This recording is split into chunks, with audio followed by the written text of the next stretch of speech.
Bien, ¿cómo estás? Bien, bien.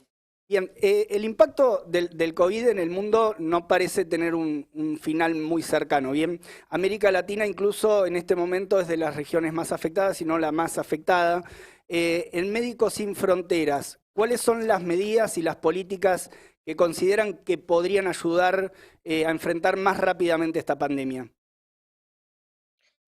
Bueno, obviamente el tema de las campañas de vacunación, bueno, que ahora podemos hablar un poquito más, que se dé de manera equitativa en todo el mundo, es una de las maneras principales para poder combatir esta pandemia, pero obviamente no es solamente la vacunación por sí misma que nos va a hacer volver a un contexto de normalidad, sino que también tiene que seguir habiendo medidas de distanciamiento, medidas, bueno, para proteger sobre todo la salud de la población. Pero en cuanto a la vacunación en sí misma, lo que estamos viendo es un reparto totalmente desigual de las mismas.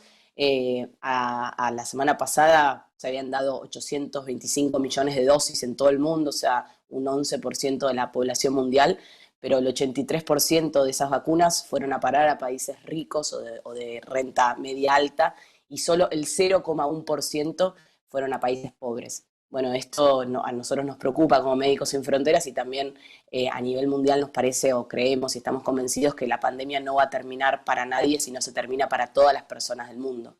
¿Ustedes manejan algún dato, un número de cuántas dosis se necesitarían, por ejemplo, para avanzar en una inmunidad más generalizada a nivel mundial? ¿Hay algún dato dando vuelta de eso? No, en realidad no nos pronunciamos en ese sentido, hay otras organizaciones que sí lo hacen, Ujú. sí lo que nosotros estamos al tanto, como, bueno, como es de público conocimiento, que se decía que para fin de este año iban a estar disponibles 13.000 millones de dosis, pero vemos que esto no es lo que está pasando. Claro. Realmente las farmacéuticas han negociado de manera, bueno, con acuerdos bilaterales y súper pocos transparentes con los diferentes países bueno, no están cumpliendo ahora con lo que deberían ser los suministros. Y esto hace que, bueno, que la población, sobre todo las personas más vulnerables, no puedan llegar a la vacuna. Estamos en comunicación con Josefina Martorell, de Médicos Sin Fronteras. Lu. Sí, Josefina, ustedes desde Médicos Sin Fronteras vienen planteando la necesidad de una liberación de patentes. ¿Cómo impactaría esta liberación de patentes para el combate de la pandemia?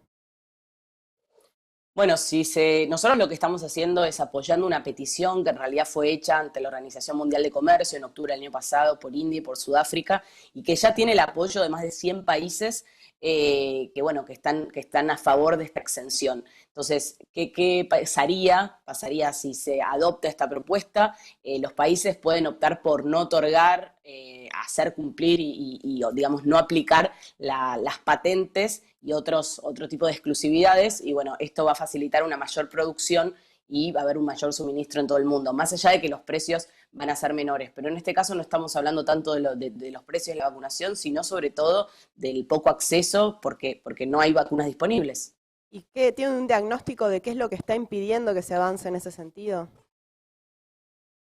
Bueno, el interés de la industria farmacéutica y de aquellos países donde tienen una industria farmacéutica fuerte, es porque vemos que los países que se están oponiendo, bueno, 100 países están a favor, o sea, son muchísimos países que están a favor bancando la propuesta y los países que están en contra son, bueno, lo que es todo la Unión Europea, Japón, Australia, Estados Unidos, que ahora está cambiando un poco la postura, así que bueno, tenemos alguna esperanza ahí que si Estados Unidos apoya la propuesta, obviamente va a ser algo que facilite, digamos, que esta resolución se dé.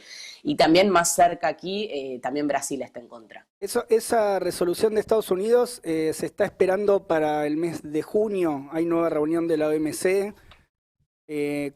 Claro, A esa reunión van con la juntada de firmas y los apoyos para llegar con la liberación de patentes planteada.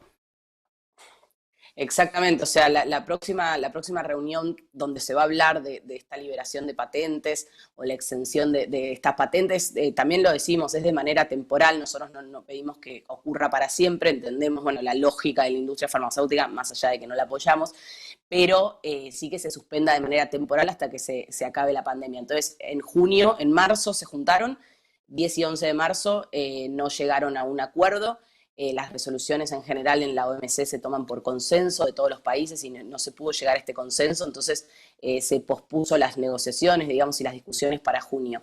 Obviamente si Estados Unidos cambia su postura va a ser muy importante para esta medida.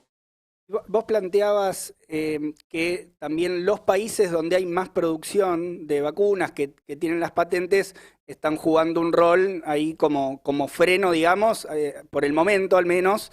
¿Cuál es esa relación que se establece también entre estados y farmacéuticas? O sea, ¿por qué tanto impacto, digamos, de la decisión de los países que concentran la industria farmacéutica en esta definición tan clara de no liberar patentes como se ha hecho en otros casos, ¿no? Para enfrentar otro tipo de pandemias? Creo que eso se está discutiendo mucho en los últimos días, tomando ejemplos más históricos, si se quiere, para decir, bueno, no es esta una situación normal, no tiene por qué ser así.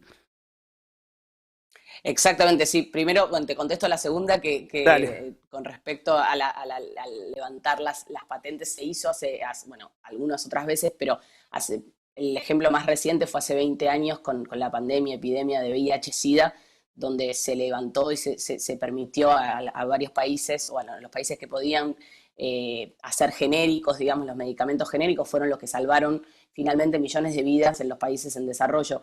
Que eso, lamentablemente, fue una medida que vino bastante tarde y también se perdieron muchísimas vidas, pero bueno, finalmente en ese momento se llegó a esa resolución. Nosotros, la OMC, el sistema de propiedad intelectual, digamos, está siempre ahí, pero lo que dice es que se puede suspender temporalmente por circunstancias excepcionales. O sea, si la pandemia de COVID-19 no es una circunstancia excepcional, no entendemos cuál otra va a ser. Eso en relación a las experiencias pasadas. ¿Y cómo era tu primera pregunta, que ya me olvidé?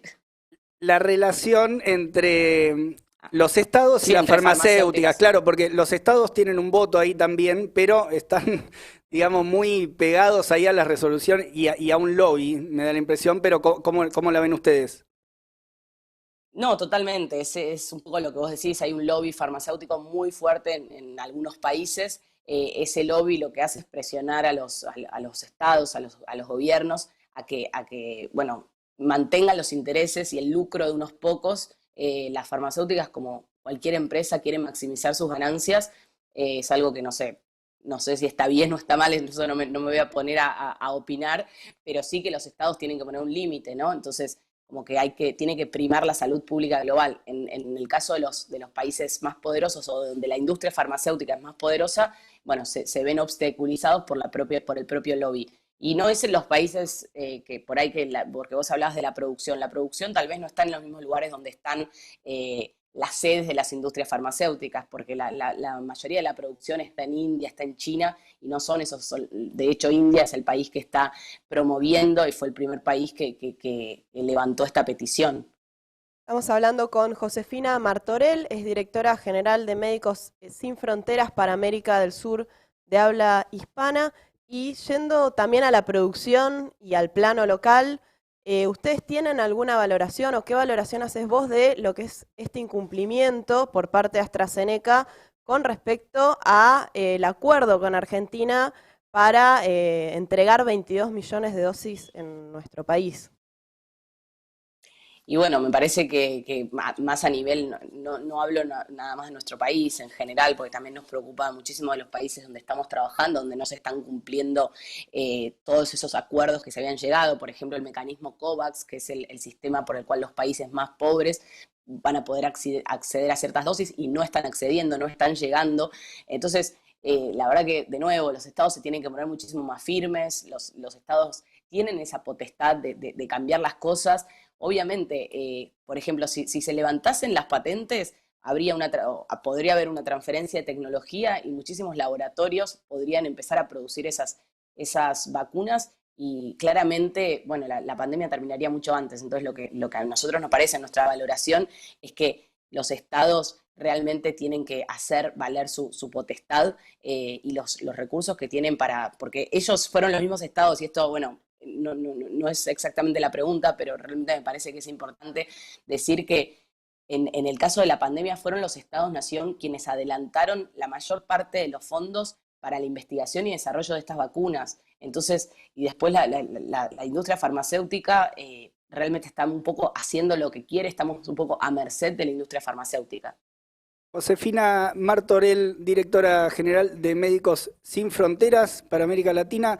Gracias por la comunicación, Josefina. Bueno, muchísimas gracias a ustedes por darle visibilidad a este tema. Te mandamos un abrazo.